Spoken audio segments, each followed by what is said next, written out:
In this video, we are focusing over actually getting your first real win using Codex, thus meaning creating your first app and your first website. So for this, you would need the following: the ready Node.js that you have to install in order to have the Codex CLI you need, and we'll talk about npm and npx ready, and the terminal editor open, which will be VS Code. And we'll start with the manual stuff in which we will create the app. Even though Codex can actually do this itself, I want you to learn at least the basics on how to operate this, because it will all fit together better when you actually have at least the most basic input and control over what you're actually building. So that would be, after that, we're going to start coding only with Codex, then to enter into the iteration loop, then getting your first real win. So let's get started. For this, you want to have a session open with Codex that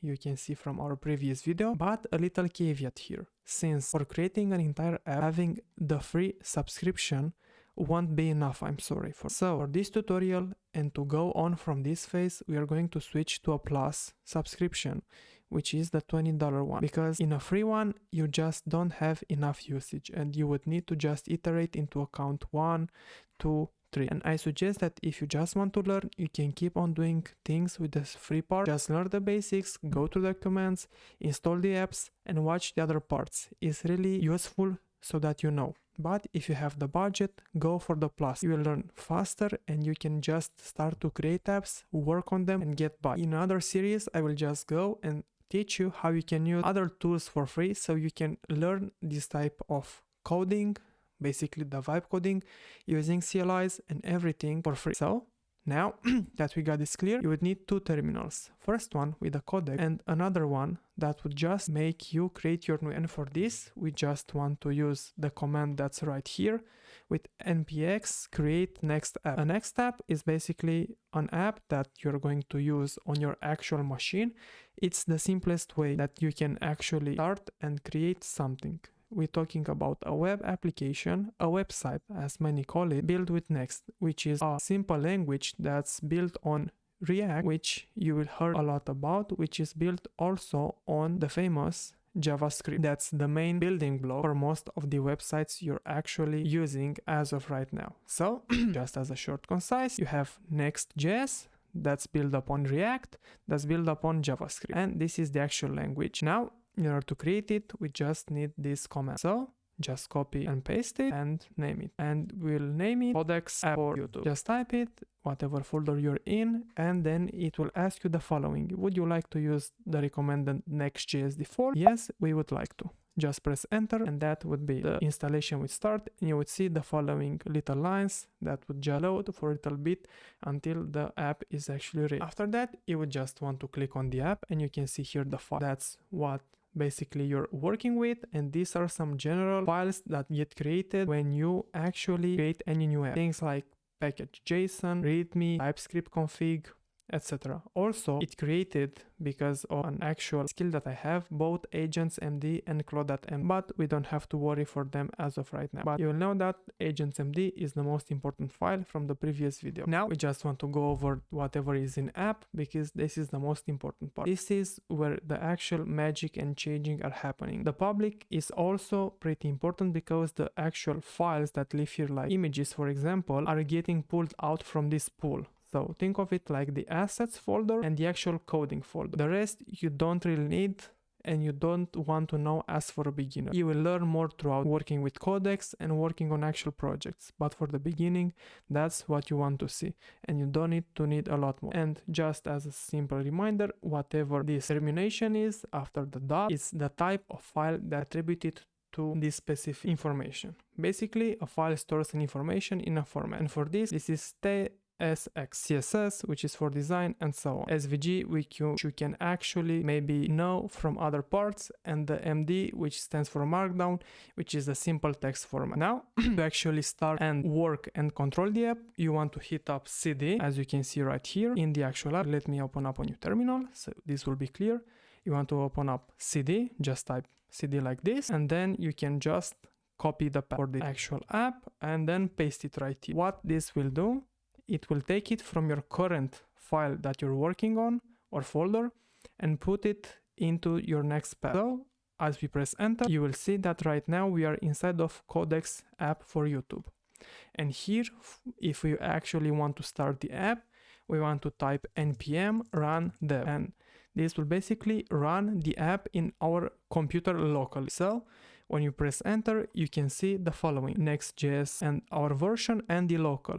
This is the place where you're going to work so much on, the local host 3000. So to click this, you can just type command plus click or control plus click if you're Windows, just start it and it will load. And this is your first actual app. Next.js, this is just a placeholder that's generated automatically by the app. And now let's start and update this. So we want to go over on Codex, and remember, we are currently in this actual project. So we have two choices. We can either quit and just cd again into our actual app, then start Codex right here, or you can actually go and just tell Codex you can work on this app, and you will just copy and paste its route by just click writing on it, copy paste, or command plus C, and the app will know what to do. But I recommend to always work in your directory. And for this, we're going to look and to work with GPT 5.4 mini medium in order to move as fast as possible. And also, let me toggle on the fast mode because I value your time and I want to move through this as fast as possible. So right now, let's just give a simple command to Codex, like delete the actual placeholder, which is this part that just stays right here, and create a simple landing page named Codex for begin. That's your first actual command, and you can see Codex will start working on it. The actual mini is moving really fast, and you can see many outputs, and I will go through them and say what they actually mean and how they actually work. But just going through this, you can see that it deleted the actual page with minus 65 lines that you will see right here in the page.tsx under app. You see this, and when you think of it, just have the mental framework, the app is where your work. The page.tsx, you can see it has some changes.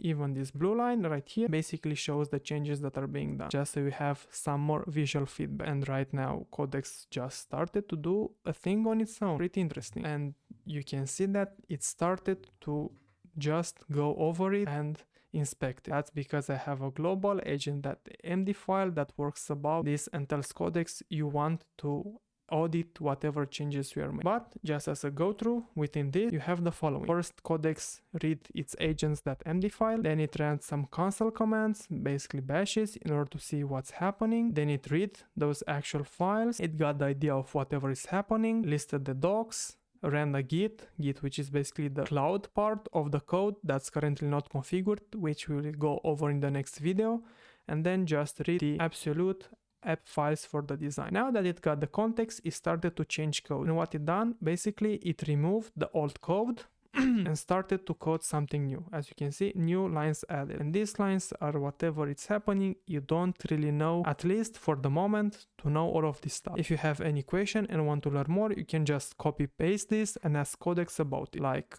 just go over it, Control C, paste it in your document and ask Codex, tell me. And whatever kind of question you have, I really recommend you to first go and ask Codex. Be as curious as possible, ask as many things as possible. The more you learn and the more mental models you have, the better it will be. Even though Codex can do everything for you, you would at least need to understand what's happening. And that's the most important part, understanding, not actually doing. You don't want to just be blindly coding forever. Now, after that, it created the files, ran some commands to check whatever is happening, to see if the dev server is on. And as you know, we started it right here. And now it called a playwright MCP to just check on whatever is happening. This is where this tab is coming from, because it wanted to check if this looks good and if this is functional.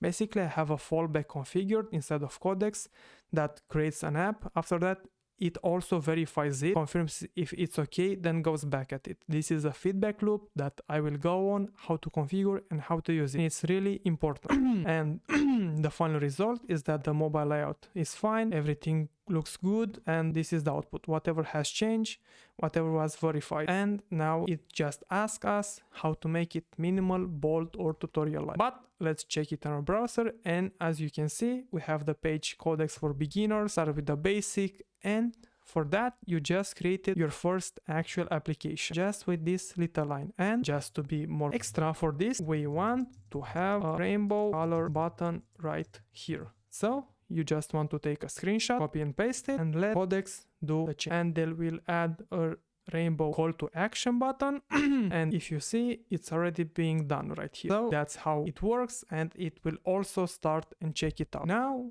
basically, you're a programmer. You achieved your first website and your first web application. In the next video, we're going to get how you can actually put this live and how to store your actual files that you just produced and change right here into an online cloud that is GitHub for storing nodes. This will be basically, that will be one of the most important lessons that you can apply when working with any code. So I'm waiting for you in the next video. See you.